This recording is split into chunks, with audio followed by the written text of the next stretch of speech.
Hello दोस्तों, मेरी कहानी वाले चैनल पे आप सभी का स्वागत है। तो अब हम आज की कहानी पढ़ना शुरू करते हैं। तलाक के बाद जब बेटी आई मायके। सुनीता और कृष्ण का एक बेटा था। उसका नाम था संदीप। संदीप की शादी हो गई थी। उसकी पत्नी का नाम था अंजलि। सुनीता और कृष्ण की एक बेटी थी जिसका नाम था बिंदु। बिंदु की शादी को अभी कुछ ही साल हुए थे कि उसका तलाक हो गया। तलाक के बाद अंजलि अपने मायके अपने माता पिता और भाई भाभी के साथ रहने आएगी। तलाक हो जाने की वजह से घर पर सभी दुखी थे। एक दिन सभी हाल में बैठे थे, तभी बिंदु का पिता कृष्ण कहता है, इतनी धूमधाम से शादी की थी हमने अपनी बेटी की, सोचा नहीं था कि उसके साथ ये सब होगा।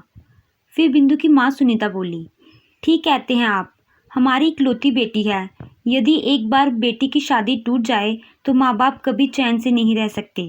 मम्मी पापा, मुझे माफ़ कर दो, मैं कभी भी शादी तोड़कर यहाँ नहीं आना चाहती थी, पर अगर मैं वहाँ कुछ दिन और रहती तो शायद जिंदा भी न रह पाती। तभी बिंदु का भाई संदीप उसे कहता है, अरे कैसी बातें कर रही हो बिंदु, ये तुम्हारा ही घर है, तुम यहाँ आराम से रह सकती हो। वैसे भी मैं अपनी बहन को दुखी नहीं देख सकता। अच्छा किया जो तुम घर आ गई। बिंदु दीदी, जब लड़की को अपने ससुराल में कोई परेशानी होती है तो वह अपने मायके ही आएगी। सभी ऐसा करती हैं, तो इसमें परेशान होने की क्या बात है। कृष्ण कहता है, मैं अपनी बेटी को इतना दुखी नहीं देख सकता। मैं अपनी बेटी की दूसरी शादी करवाऊंगा।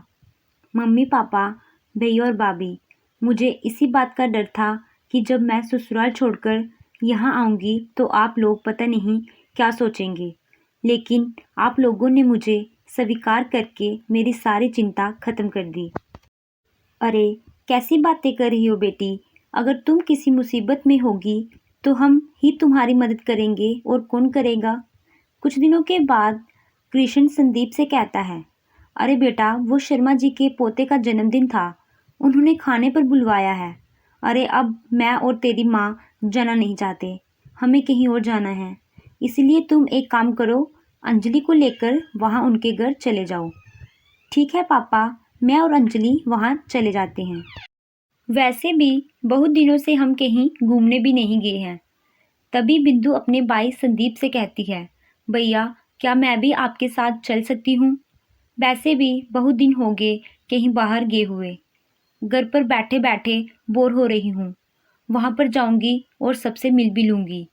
तभी बिंदु की माँ बोली, अरे बेटा तुम रहने दो, अभी अभी तुम्हारा तलाक हुआ है, लोग तरह तरह की बातें करेंगे और तुम सभी का मन उदास हो जाएगा। इससे अच्छा तुम घर पर ही रहो।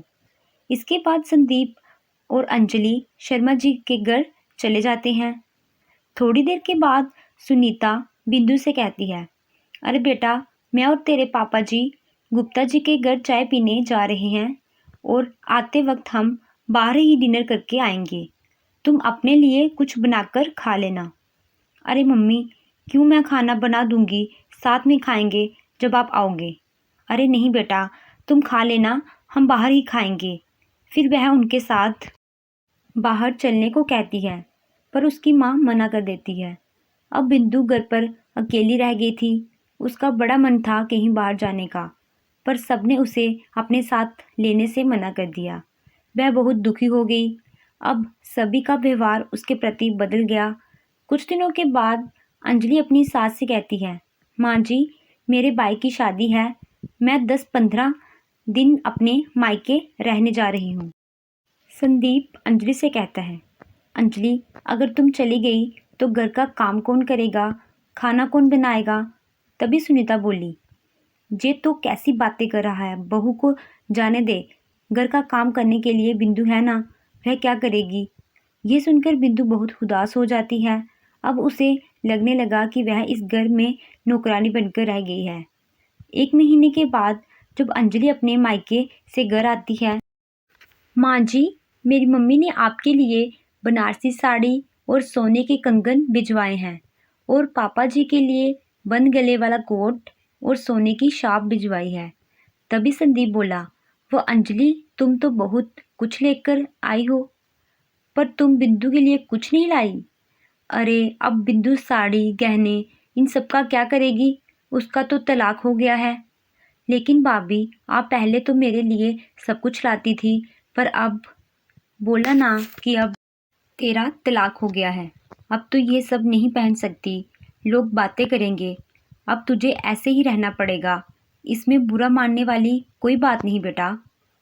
एक दिन बिंदु अपने पापा से कहती है, पापा कुछ पैसे चाहिए थे।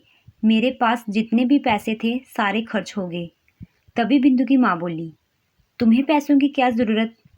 वो मम्मी कुछ कपड़े लेने थे। मेरे पास जो भी कपड़े थे सारे पुराने हो गए हैं।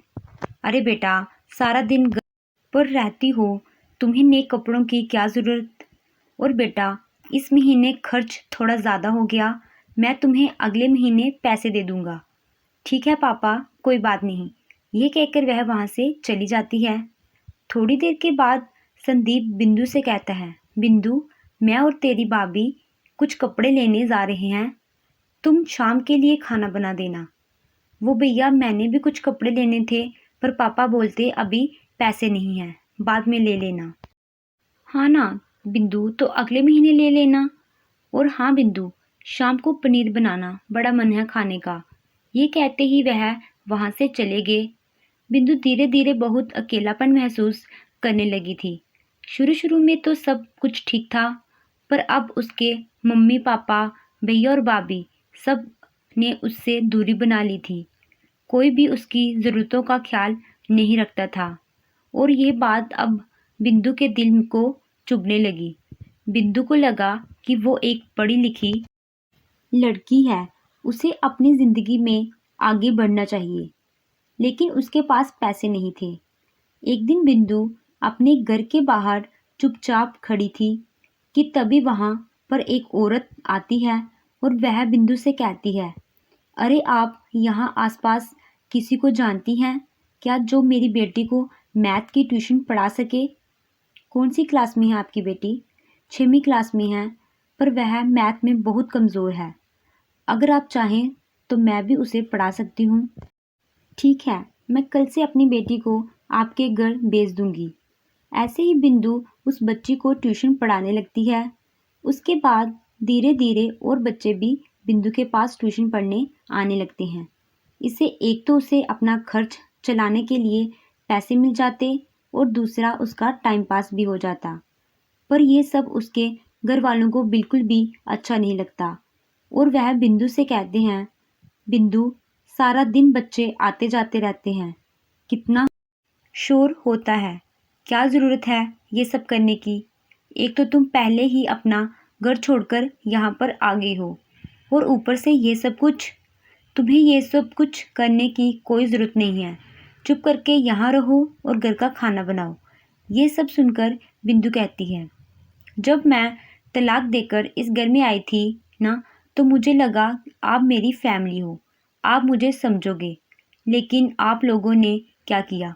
मुझसे इतनी दूरी बना ली, मुझे इतना अकेलापन दे दिया। मुझे ऐसा लगने लगा कि मैं किसी अजनबियों के साथ रहती हूँ।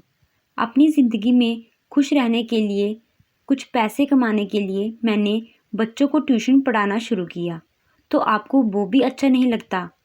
देखो बिंदु, शादी के बाद लड़की अपने ससुराल में ही रहती हुई अच्छी लगती है, पर हमने फिर भी तुझे यहाँ रखा, पर ये सब यहाँ नहीं चलेगा।